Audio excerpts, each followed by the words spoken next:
conservatorio è veramente lieto di poter ospitare un evento benefico che vede protagonisti i nostri allievi migliori che suonano per sostenere questa causa, la causa di questa associazione chiamata L'Unione fa la forza, adotta un cane a sostegno dei cani abbandonati.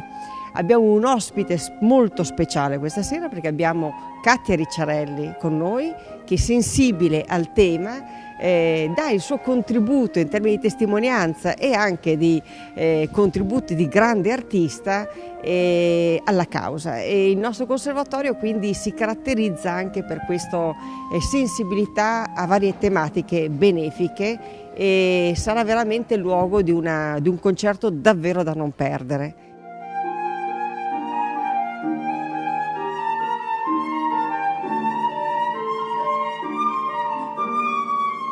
Siamo un'associazione che ha sede a Milano, recuperiamo nel senso che riscattiamo cani dalle perreras spagnole, li curiamo, li teniamo come figli perché così sono e poi cerchiamo per loro adozione. Tutto questo evidentemente ha un costo e facendo queste serate, facendo questi eventi cerchiamo di recuperare un po' di fondi per aiutare i nostri cani a sopravvivere e magari per riuscire a salvarne degli altri.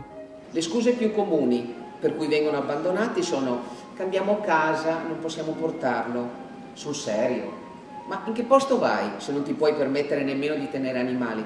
Ma soprattutto perché hai scelto questo posto? La mia cagnolina si chiama Dorothy, come la moglie di Enrico Caruso, Dorothy Benjamin Park, nel passaporto è Ricciarelli. Quindi una bastardina che ho trovato per strada vicino a Nola, diciamo, vicino a Napoli, e l'ho salvata dalla strada, aveva pochissimi mesi, adesso sono 17 anni che è con me, però già ho adottato un altro cane che si chiama Rex, un pastore tedesco giovane, neanche un anno, 10 mesi, abbandonato con problemi agli occhi, poverino. E lo stiamo curando e poi vediamo di trovare una soluzione, insomma. Quindi io sono animalista perché devo dire che amo tutti gli animali, ma diciamo che i cani in particolare.